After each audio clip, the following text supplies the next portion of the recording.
Hello and welcome to another episode of Two Guys and a Chainsaw. I'm Todd. And I'm Craig. And today we're talking about the 1985 film Return of the Living Dead. This is a movie made, it sounds like it's a sequel to Night of the Living Dead, and it actually is based on a script that was out there floating around by John Russo, who did write the original Night of the Living Dead. But it was picked up by a different producer and given to a guy named Dan O'Bannon. Dan O'Bannon is actually one of the screenwriters responsible for Alien and Total Recall and a couple of those movies. And this is one of his first directorial efforts. Now, he didn't really want to shoot a script that was so close to the original. He really just didn't want to invade on George Romero's turf because he appreciated him so much. So he rewrote most of the script. In fact, from what I read online, the script that you see now with this movie bears no resemblance, really, to what John Russo had come up with, and then directed it. And so what you get here, instead of a sequel to Night of the Living Dead, is really more a spiritual, I suppose, sequel to Night of the Living Dead. It deals with zombies. It takes that name, and it references, actually, the original movie, and becomes more of a comedy. It was written more as a comedy than a straight horror film, and that really comes through. So, Craig, had you ever seen this movie before?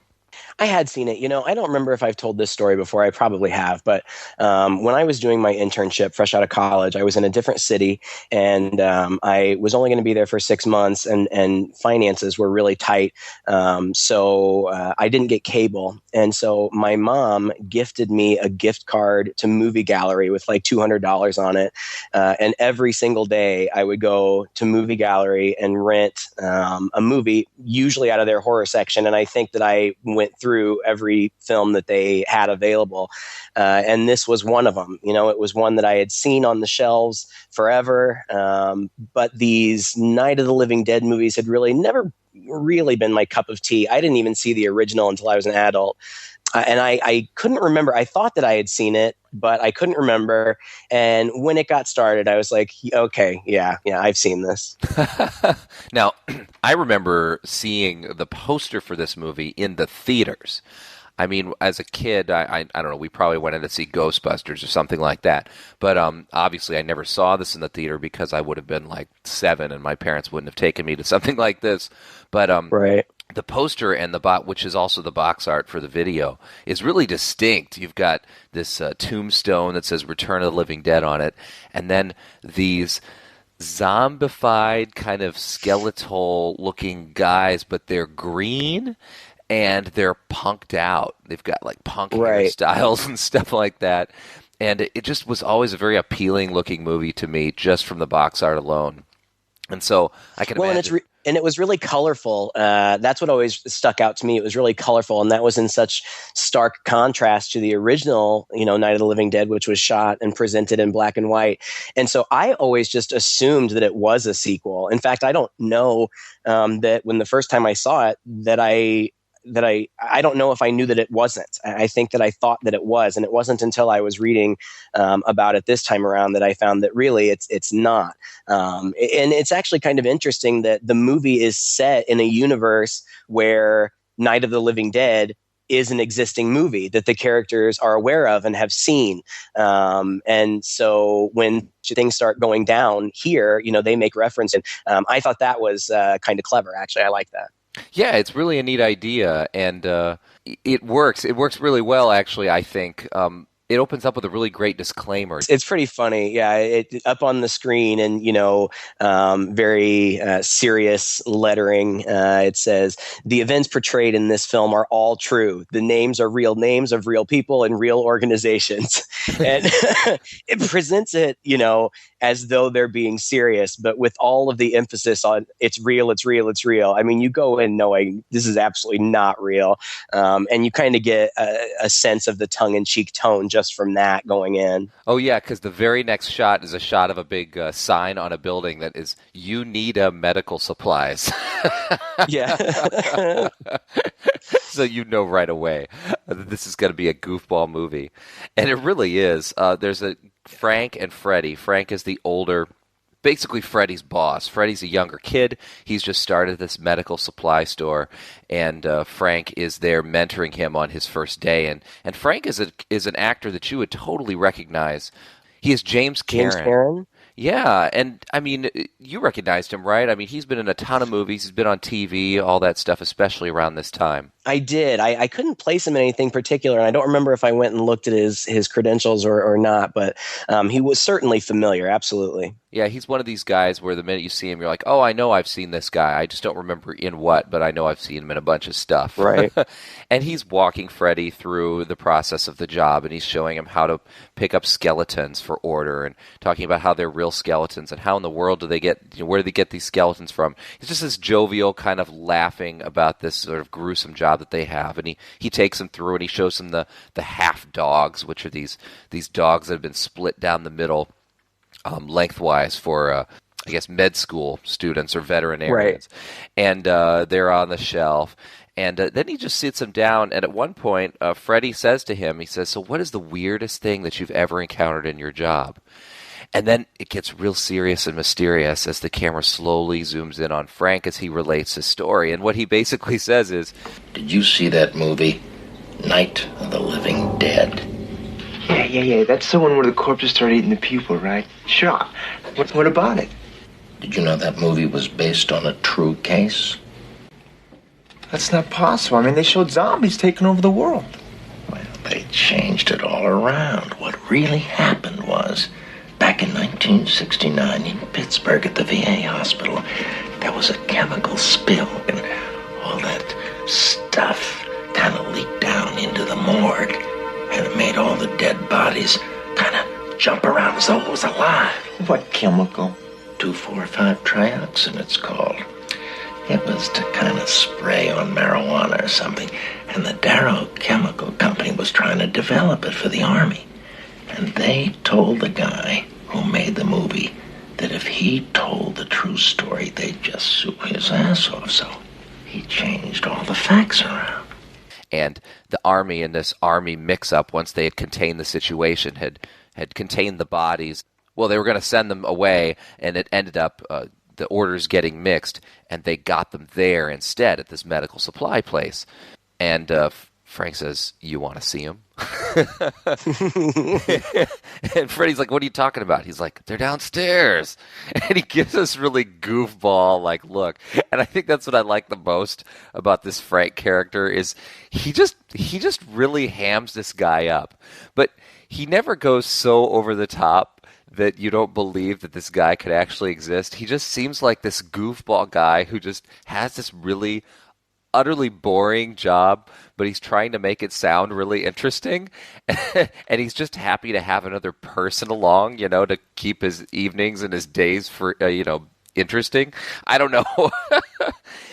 He's just this old grandfatherly guy who seems to be happy to show Freddy around and use all these cornball jokes on him. Yeah, I have a feeling that you and I are going to disagree to some extent on this movie because I think that most of the acting was very much over the top. Like, some of these characters, this one in particular, the actors really chewing up the scenery in a lot of these places. And I think it was probably intentional because I think that they were going for the humor, but I don't know.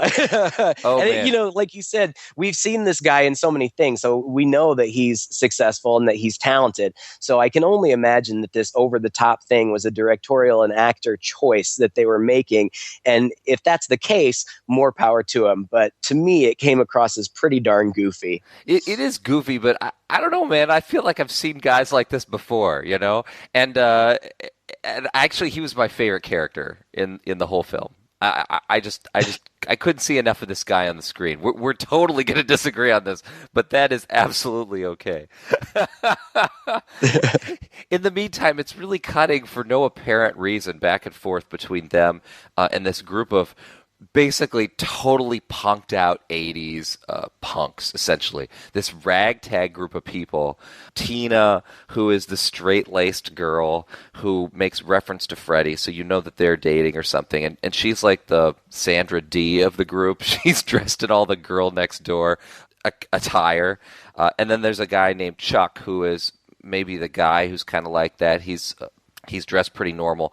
But then you have Casey, who's a girl who's got this big, like, mohawk and the outfit to match, and a guy named Spider, a dude named Suicide, who's totally punked out, and he's in leather, and he's got this goofball chain that goes from his ear to a piercing in his lip. A gal named Trash, who is Linnea Quigley. This was actually Linnea Quigley's breakout role, and Linnea Quigley since this has been in so many of these. People call her America's Scream Queen. She's been in so many of these B movies throughout the 80s and 90s that you'd recognize her instantly. And yeah, she has so many credits. I looked her up just because her character was so absurd, and I wondered what she had done after this.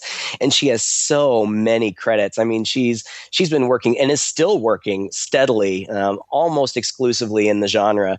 But more power to her. She's had a really long and successful career. Okay, so you're telling me you didn't really recognize her? I didn't. What would I recognize some of the titles of things that she was in, but even now thinking I can't place her. What were some of the other things that she was in? Oh man, this is so funny because this just reveals, I think, like a gap between the kinds of horror movies that you are into and the kinds of horror movies that I'm into. But then again, we've both watched like USA Up All Night, right? And so many Linnea Quigley movies showed up on USA Up All Night. I mean, I'm thinking of, I don't know why this one immediately comes to mind, just maybe because the title's so absurd, but like Sorority Babes and the Slimeball Bolorama. She was in even some non-horror movies that were that just required nudity, like Vice Squad and things like that, that were made kind of by the same type of production houses. But there's also Night of the Demons. Have you seen Night of the Demons? Yeah. Yes, I have. And she not only was she in that, but she was also in the remake. That's what I remembered her from. Yeah, and she has a very memorable role in Night of the Demons. Yes. Oh, okay. Is she the lipstick girl? She's the lipstick girl, or no?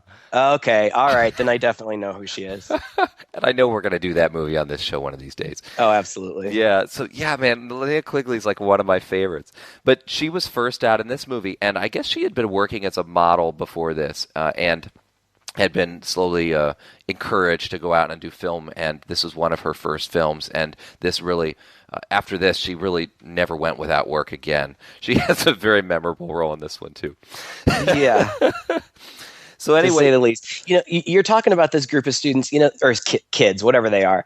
That was just something else that I just couldn't wrap my head around. Like, they were such a hodgepodge group of kids. Like, it didn't seem to make any sense to me why this group of kids would be hanging out together. Like, you've got a couple named Suicide and Trash, and then you've got this other girl, I don't remember, you said her name, Tina, the one who Tina, who wears like culottes and sweaters. Like, why would these people be hanging out together? It didn't make any sense to me, but that's okay, because a lot of the movie didn't make any sense to me. Well, you're right, it didn't make a lot of sense, but I'll tell you what, this movie totally reminded me of, and that was a trauma film.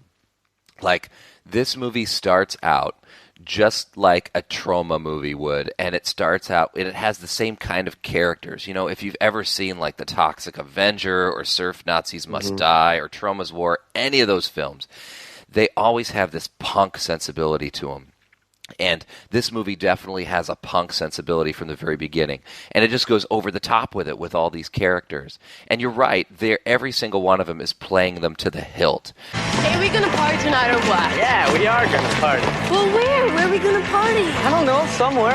Hey, we could go to the park. Oh, no, we can't. The cops said they'd shoot us if we go back in the park. Yeah, and I ain't in no mood to die tonight. I like death. I like death with sex. How about you, Casey? You like sex with death? Yeah, so fuck off and die. So what we're going to party tonight, Tina? Oh, you guys, that'd be really rad, but I'm supposed to meet Freddy when he gets off work. Yeah, where are you supposed to meet him? At this medical supply warehouse where he's working. Oh, no, he got a job. What a dick. Well, shit! Why did you say so? Why don't we all go pick Freddy up? Freddy always knows where there's a place to party. I mean, I'm not going to say it's realistic, but it just occupies a certain place in my heart, a certain charm and aesthetic that I just sometimes want to pop some popcorn in and sit in front of. It's like if you took a trauma movie and cast slightly better actors in it, gave it a bigger budget and a more sensible script. I don't know that I've seen any trauma movies now that you mention it. I mean, I'm very familiar with what they are, but I don't know if I've ever seen any. We should watch one.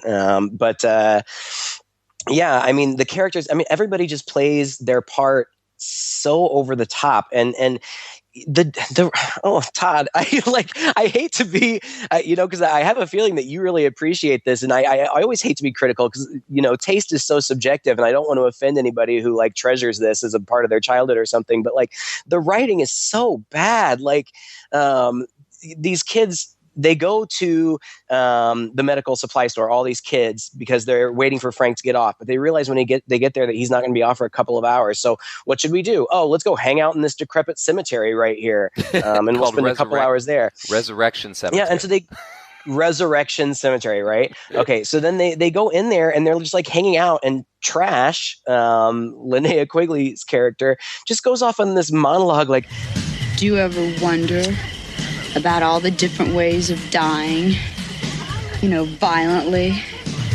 I wonder, like, what would be the most horrible way to die? Try not to think about dying too much. Well, for me, the worst way would be for a bunch of old men to get around me and start biting and eating me alive. I see. First, they would tear off my clothes. Let's get some light over here. Trash is taking off her clothes again. And then just out of nowhere, there's music playing, and she just starts dancing and just takes off all of her clothes, except for these stockings, these blue stockings that come up, like to mid-thigh. She's completely nude. There's a bunch of people there, and the people are almost just rolling their eyes, like, "Oh, here she goes again!" Oh, and no. She's dancing on a big gravestone, and one of the things that I did like, or at least appreciated about the movie, was that the score was kind of fun. It had this kind of punk metal. It seemed like most, if not all, of the songs were written for the movie. I mean, some of them even reference events in the movie and stuff. So I liked that. But it's just so bizarre. Like, I'm sitting here watching this. What is she doing? And why are people just acting like this is normal for her to just take off all her clothes and dance? Strange. Dude, I thought that was hilarious. I mean, then even when after she takes off her clothes, you hear in the background, "Let's get some light over here. Trash is taking off her clothes again." Yeah. Oh my gosh. Dude, I thought it was so funny. And again, it's totally trauma. It really is. And then she's naked for the rest of the movie. And this is like maybe 15 minutes in that she takes her clothes off, and then she is naked for the rest of the movie. There's one scene that I noticed that she had kind of like thrown a shirt on or something, but for the rest of the movie, she is just butt naked except for these stockings, which I guess that appeals to certain audiences.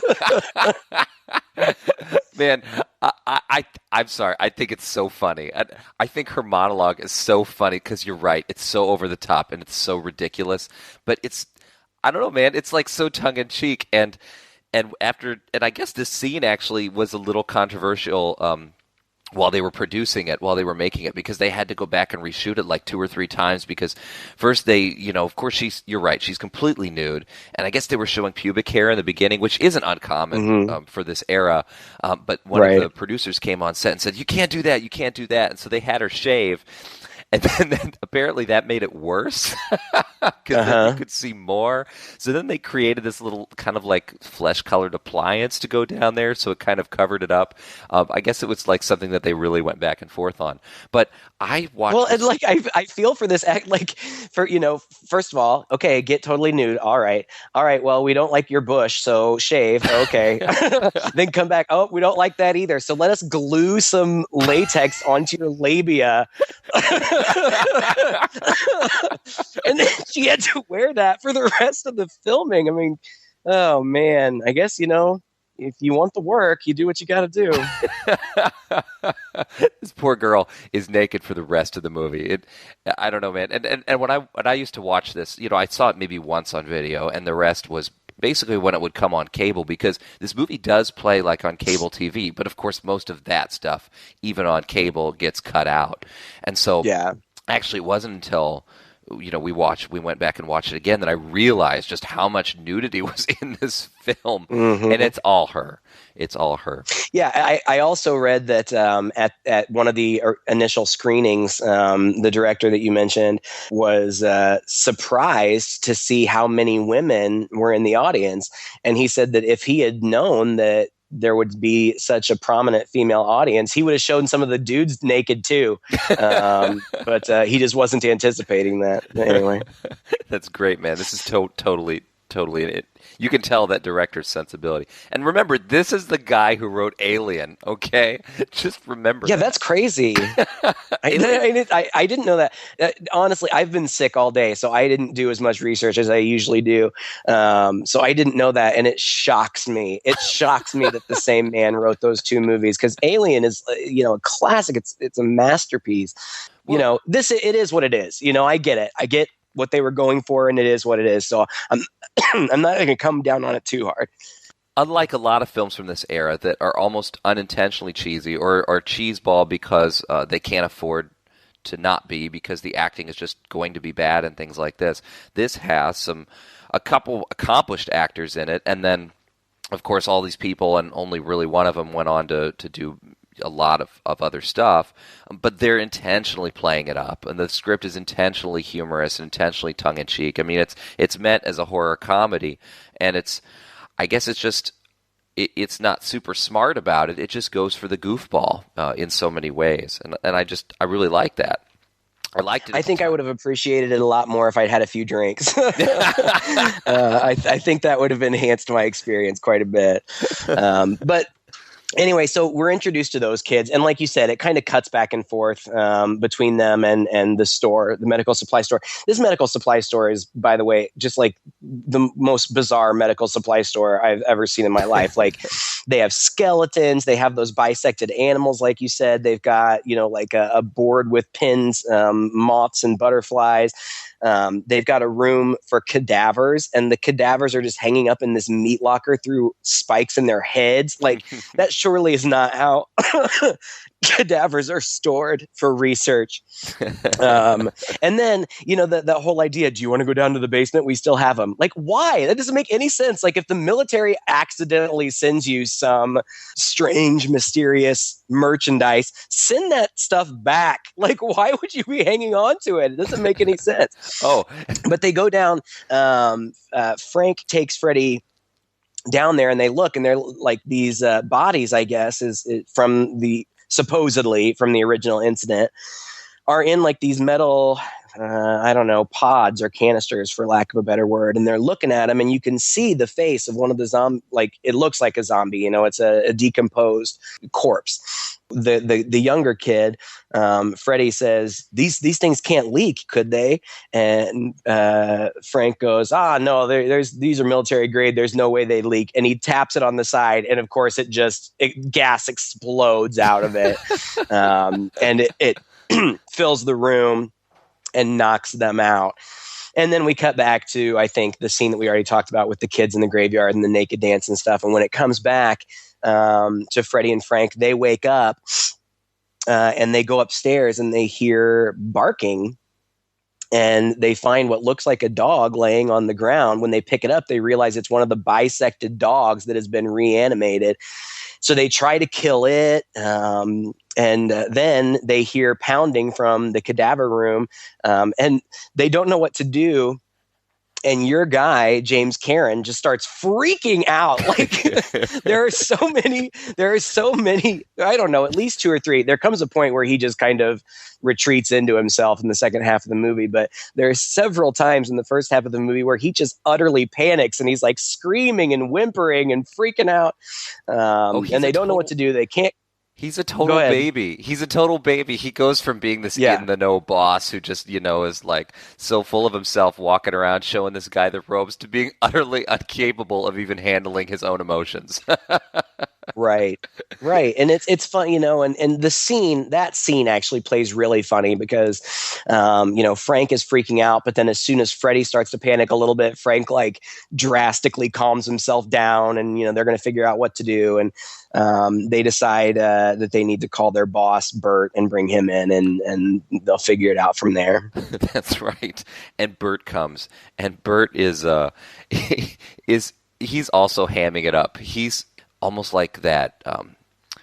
Man, he's got a voice to him and a mannerism about him that almost doesn't even fit this movie. You know what I mean? It's like that. Yeah, I think it works. Like, he kind of plays the straight man. Like, he kind of just remains calm and everything and takes everything very seriously. Oh, now listen to me, both of you, very carefully. Freddy, you got to open that door. Come here. You stand right over here. Frank, right here, and when it comes out, you brain it with that axe. Oh, Jesus! Well, how am I going to stop it from moaning? What's the matter with you, Frank? Fred, come here. Get down there. Please, stand by the door. It's going to be all right, son. All right. I don't think I can do this, Bert. Well, you damn well better. You got us into this. Oh, Jesus. He's definitely making strong character choices, but his character choices are more about being calm, being rational, trying to think, how rationally are we going to solve this problem? And I liked him too. He was also a really familiar actor. But I didn't really recognize anything that he was from. That part was originally, they wanted Leslie Nielsen for it, but they couldn't get him. And they went through a few other actors before they landed on this guy. But I think Clu Gulager or something like that. But he's good. I agree with you. I would say that he's one of the stronger parts of the movie. Could you imagine this movie with Leslie Nielsen in there? I mean, wouldn't that change the tone? Would you have found the movie a little more acceptable if you went in there knowing that Leslie Nielsen was one of the main guys? If you'd asked me that a year ago, I would have said yes. But now that we've seen Leslie Nielsen in at least one other horror movie where he kind of plays it straight, I could almost see him in this role. I don't know. Coulda, woulda, shoulda. I don't know. But this guy's good. Oh, I totally could have seen him in this role. I'm just wondering if that wouldn't have just clued you as an audience member into the fact that this is going to be almost like the Naked Gun of horror movies in some ways. I mean, it's not, but it's in that vein, right. Right. Yeah. I see what you mean. Yeah, it's really. I think this scene is so funny because he's talking about what to do, and as soon as Freddy opens the door, which is just locked with this like combination lock, like you'd have on your locker, the body runs out and just immediately dives for Bert, tackles him down. They get him off of him, and then. Frank can't even do it. Isn't it Bert who actually swings the pickaxe and gets him down in there? Yeah, I think that they, Freddy and Frank hold the cadaver down. And another thing that I liked about this movie was that there are varying degrees of decay in the zombies, and I liked that. This guy, is a cadaver that supposedly is for medical research, so he doesn't really look much like a zombie. Aside from being somewhat discolored, he kind of just looks like a guy, except for the fact that he's nude and, tackling them and whatnot. But they hold him down, and Bert uses the pickaxe and goes straight through his brain, but it doesn't work. And that was something else that I liked about this movie, where it is kind of a spiritual sequel. The idea that, the movie exists, but it was only based on the experience, and they changed things so that, the rule in the movie that you just have to destroy their brain, that doesn't apply here. It doesn't work. These things continue to be animated. Bert says, well, after that doesn't work, he says, the guy across the street who works at the mortuary sometimes works late. Let me go check and see if he's over there. And the guy at the mortuary is Ernie, which is, I thought, oh my gosh, that's hilarious, Bert and Ernie. And apparently that was totally a coincidence. The director didn't even realize that he had done that. I thought it had to be intentional. But he says he's got a crematorium. We'll take the guy over there and burn him up, and that'll solve it. But they can't. One of them, Freddy or Frank's like, well, how are we going to get him over there?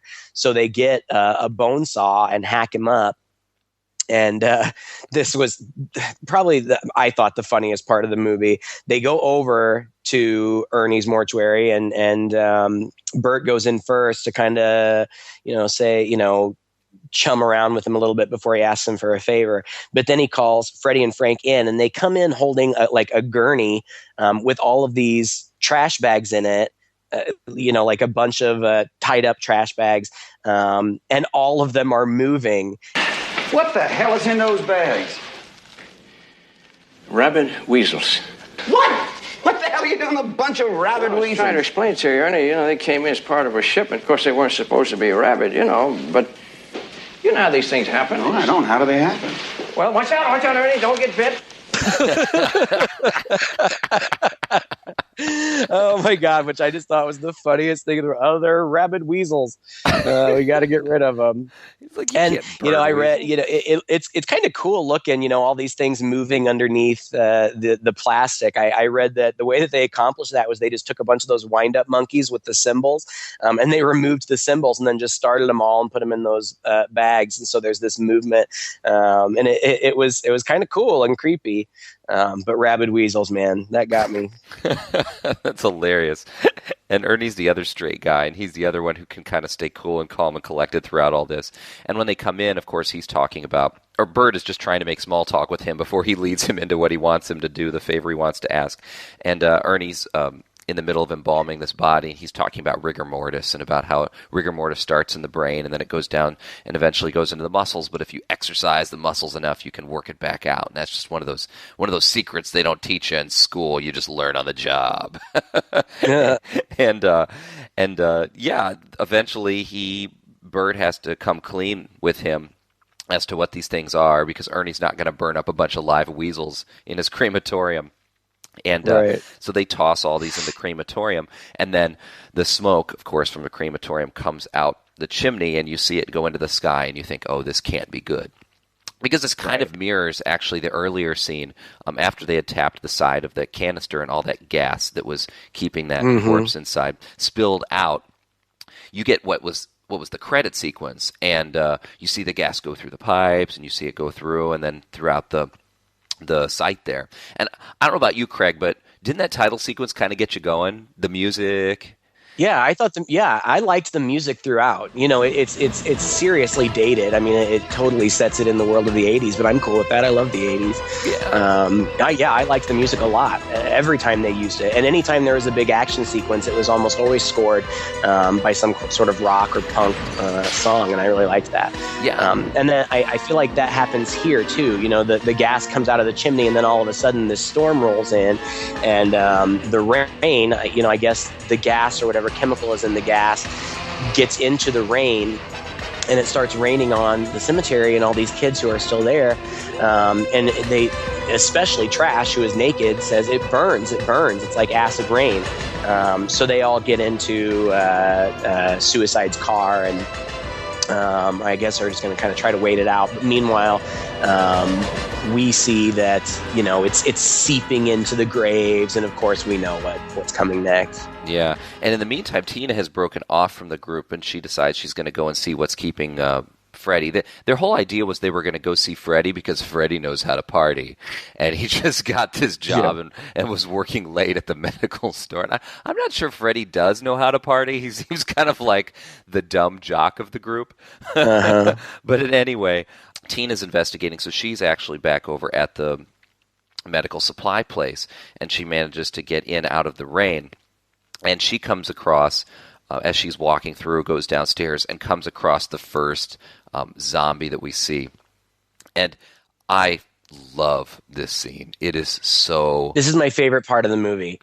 Yeah, my favorite part of the movie is, yes, the scene, but really this creature effect. I love this zombie. It's exactly, what the zombie of my nightmare would be, just barely even human anymore, all wet and rotten and, big and lumbering. And another difference, that distinguishes this from the actual movies in the Living Dead series is that these zombies talk. And this zombie down there in the basement just goes, brains, live brains. And it's goofy, but it is scary at the same time because the effect is so good. And, he's chasing her around the basement. Yeah, I loved it. That was my favorite part of the movie.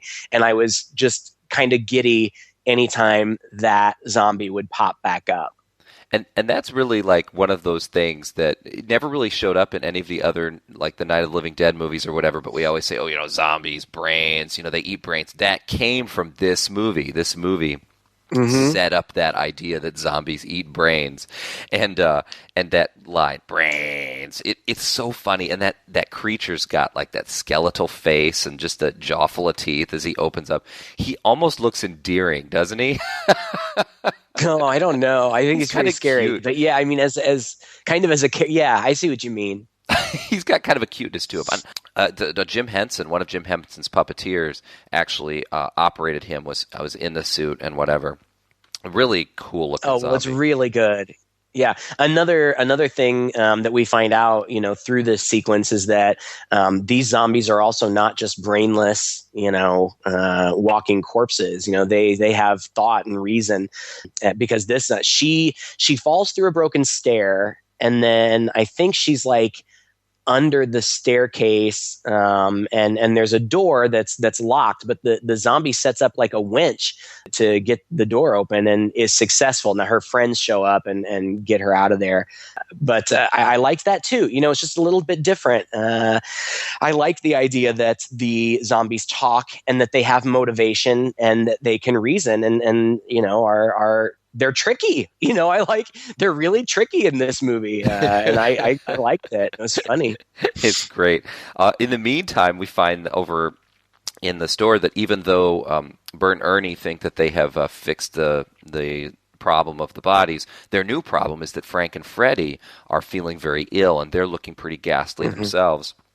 And so Frank's wailing about, what are we going to do, becomes Frank's wailing about himself. So they call some paramedics over. The paramedics come, and after they examine them, they're like, they have no pulse, and they're really, really cold, and they're conferring about what they're going to do. In the meantime, this is where we see skeletons and things bursting through the ground in the cemetery. Trash, I guess she is out and about. The kids, they get out of the car because they can't start the car. Is that what it is? I guess so. There's this big siege, and again, it's set, against this great song. It's like it's party time. I think is the name of the song. That's really funny. They got the girl out of the basement, some of them, and they kind of got split up. And that was another thing that I couldn't follow. I couldn't follow how or why they got split up, and ultimately it doesn't really matter. But Suicide gets killed by that cool zombie in the basement, but the other kids get out. And then we see Trash in the cemetery, and it's very reminiscent of Thriller or something where lots of different corpses, varying degrees of decomposition, are coming out, and they get Trash, and she's apparently dead too. And then the thing with the ambulance, I thought it was so funny, and it was a running gag. Like, it was funny the first time, and then they kept doing it. It was so funny. The paramedics came, and they get out, and they're kind of looking around, and then they are just sieged by these zombies, and they're totally getting eaten. And one of the zombies goes to the ambulance and picks up the radio and says, "Come in dispatch. Send more paramedics." And they do several times throughout the movie. I think 2 more sets of paramedics come, and they just kind of hide and lay in wait. And then as soon as they get out, they attack them and eat them. And eventually the police come. They do the same. They get on the walkie-talkie, send more cops. And it's just, every single time the cops never catch on. Nobody ever catches on. They just wait for them to send more, and then they just keep eating them. That was so funny to me. It's totally unlike any of the other zombie movies where these zombies have motivations, and they can think and they can talk, and it allows them to set up these goofball scenarios. It is really funny. Neil, Tina, and Spider end up at the mortuary, and they end up inside there. Ernie lets them in, and they quickly spout out, hey, there are a bunch of guys outside, and instantly the mortuary becomes the place where they're holed up because the zombies are trying to break in, and so they pull out furniture, and they, it's your typical, suddenly they all have hammers and nails and access to wood and are able to nail up the walls and things. But these zombies, again, are just arms trying to come through the windows. It's very reminiscent of Night of the Living Dead at this point. Well, and again, set against a really good song. You know, I think this song is actually it talks about the living dead. I feel like there's mention of events from the movie in the song, and just those little, you know, little details, little winks. I thought those were fun. Yeah, I really like the punk music in there because it's like you can do in a movie like this. You can set it, you can score it with some spooky score to try to amp up the scariness of it, or they choose to use these punk songs that even have lyrics that reference what's going on, and it really adds to that light atmosphere of the movie. You know, that helps you kind of not take it so seriously, but keeps it kind of exciting at the same time. I mean, I felt like all of these action sequences were really well filmed and really well staged, and the gore effects are great. I mean, this isn't a low budget film in those terms at all. It has this like low budget sensibility, but it's got great effects and obviously has a pretty strong budget behind it. The one that I remember is I don't even remember how they got her in there. I don't remember if they, you know, picked her up when they were running back inside or what, but they get this female. Go ahead. I think she bit Spider's head. I think this is where Spider bites it, and she bites his head, and they are pulling him away, you know, kind of through the window, and they're pulling him away, and she comes out with his head, and it turns out she's not a whole body at all, but she's just kind of a half a body of or maybe they've torn off half her body is what happened in the effort of pulling her through. Yeah, she's almost entirely decomposed. I mean, she's almost entirely skeleton, and her spine just kind of ends, you know, like she's been snapped in half. But they tie her down and they talk to her. And like, I thought that, and I you know, again, I didn't look into it as much as I should have. So I don't know if this was some sort of animatronic or if they did an effect where they had somebody under the table with just their head coming out. But they talk to this zombie and they ask, you know, why do you want to eat brains? The pain. What about the pain? The pain of being dead. It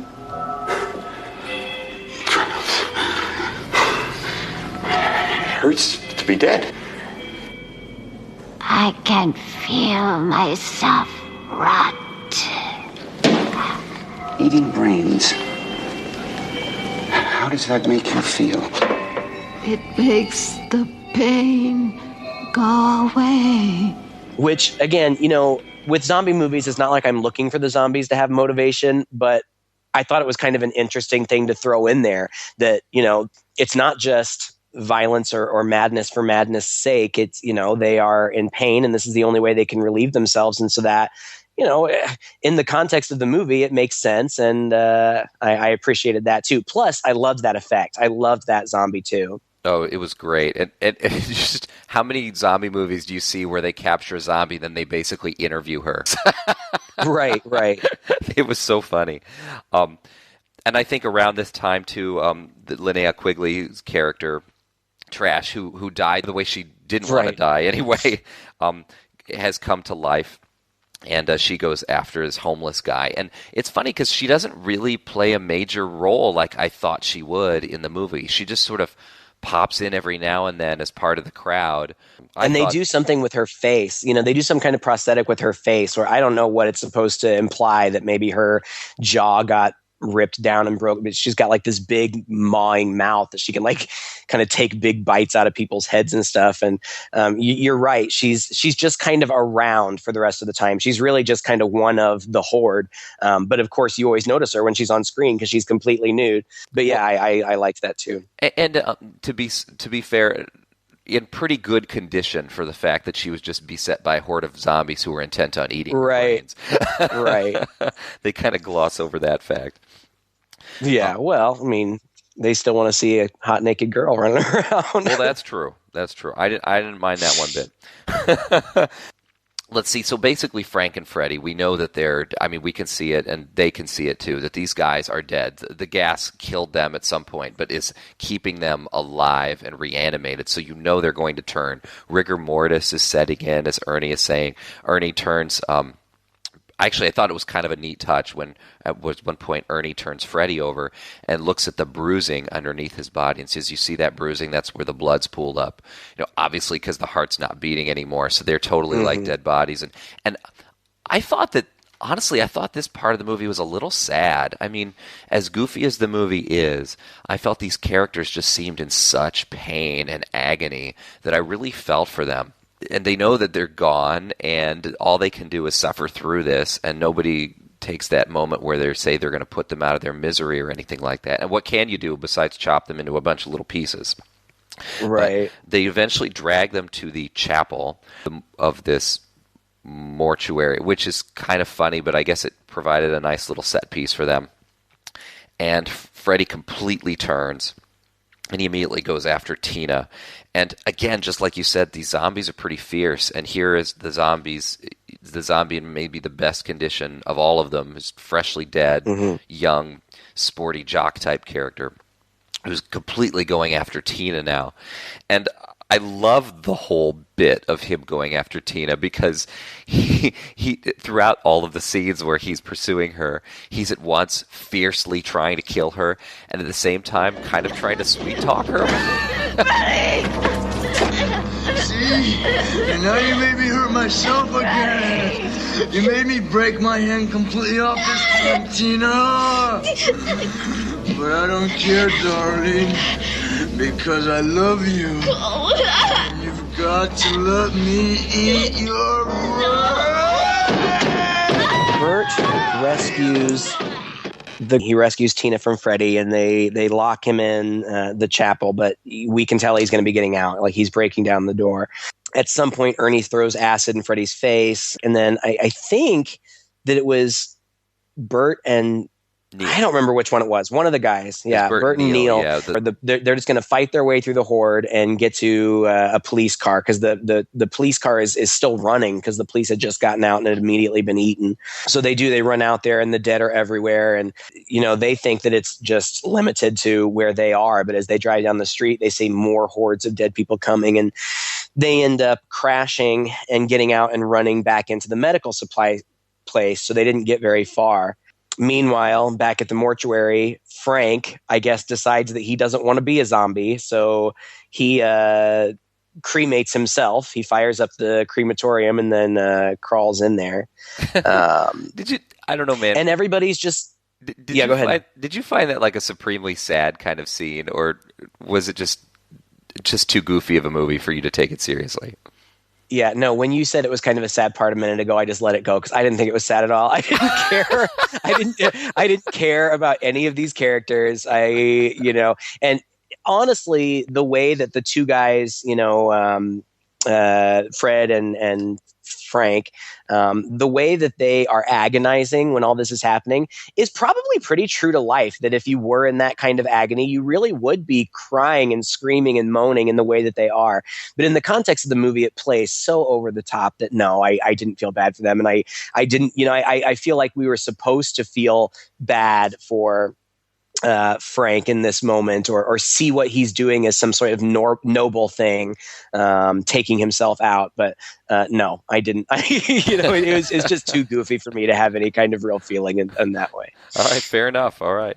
At this point, they're really just kind of all stuck. Ernie and Tina, is that her name? Yeah, Ernie and Tina have gone up into the attic, but Freddy knows they're there, and it's just a matter of time before he's going to get up there. And there's even a moment where it looks like Ernie if Freddy's going to get up there, he's going to shoot Tina to keep her from being torn apart, I guess, which I thought was kind of an interesting touch. They didn't really go very far with it. But Bert finally calls the number on the side of those canisters that the bodies were in. And he calls, and the military's like, "Oh, thank you for alerting us. We have a contingency plan." And Bert gets off the phone and he's like, "Oh, it's okay. They have a contingency plan." But I can't imagine that they would have expected what the contingency plan was. Yeah, there's a colonel who just has this very short bit in here, and it's pretty goofball. But the notion is that there's almost like a whole guy whose sole job is to be up 24/7 and come home, and he has communication equipment and stuff at home. secret army military stuff, just expecting for the call about these missing corpses that from this 800 number that's on the side of the canister. Right. In case of emergency, call 1-800 blah blah blah blah blah blah blah. And he basically calls in the nukes. Yeah. There's this whole sequence, and they nuke Louisville, Kentucky. And they're like, and that's just it. End of movie. Except for we see that from the rubble, so all of the characters are dead. The whole town has been nuked. But from the rubble, we see the gas rising and the rain falling again. And we see it again dripping down into graves. So I guess the premise is that this is not over. It's only just begun, and it's just going to continue to spread. And I guess that it must have, because there were at least 2 sequels to this movie that I'm aware of. Oh, man. I have to say, Craig, we're so polar opposites about this film. I love this movie to death. And every time I see it, I love it even more. And I would even say that the first time I saw it, I was like, what the hell is this? But I was so much younger. And I don't know, now through the filter of so many of these horror comedies, I look at this movie and I go, geez, this is just refreshingly different, even for its time, even for today. It's goofball, but it's got great special effects. It has a neat and interesting plot. Like, I was never bored throughout the entire movie. It never feels like they're just trying to chew through time. There's always something exciting going on. It seems like there's some cool gore effect or some cool zombie to see just around the corner at every time. And then there are these just laugh out loud moments, like the send more police, send more paramedics, the guys getting ambushed, and even the absurdity of interviewing this half zombie woman to ask her why she wants brains so much. It's just, I don't know, man. It just had me laughing so much and appreciating it on that level, and also appreciating it on a strict horror level of, not that it was scary, but that just the gore effects and I don't know, man. I just really like this movie. I just enjoy it so much. Well, kudos for you, but you're right. We totally disagree. I don't like it at all. It was kind of one of those movies where I was sitting there kind of angry that I had to watch it, because I could have thought of a million better things to do with my time. Now, some of the things that you said I did appreciate. I appreciated the creature effects. I did like those. I did like some of those clever moments with the ambulance drivers and the half zombie that they interview. I did appreciate some of those things. I just thought that the writing was bad. I didn't think it was funny at all. I don't recall laughing once. I thought that the acting, whether it was intentional or unintentional, was bad, and I didn't care for any of the characters. I felt like there were too many characters. I couldn't keep track of who they were or what their relationships were, and I didn't care. Ultimately, and another thing that I appreciated about it was how it bent the conventions of the typical zombie film. And I did like that, because really with these zombie films, most of the time, if you've seen one, you've kind of seen them all. And this one is different, and I do appreciate that. But overall, this is not one that I would recommend to somebody unless they really were just kind of a horror completist, in which case I would say, yeah, it's worth seeing for that reason. But again, taste is so subjective. I'm glad you enjoyed it, and I'm sure that there are listeners of ours out there who would enjoy it too. So don't take my word for it, folks. If you want to see, if you're interested in what we've talked about, give it a shot. I mean, it's worth a shot, but you're not going to get a strong recommendation from this guy. Fair enough, man. Fair enough. All right. Well, thank you for listening to another episode. If you enjoyed this podcast, please share it with a friend. You can find us on iTunes and on Stitcher. You can also find us on social media. Check out our Facebook page, like us there, and leave us a comment. And let us know what you thought of the episode, what you think of this movie, if you're in Team Craig or you're in Team Todd. And and also ask for some other movies that we'd like that you'd like us to review in the future. Until that time, I'm Todd. And I'm Craig. With Two Guys and a Chainsaw.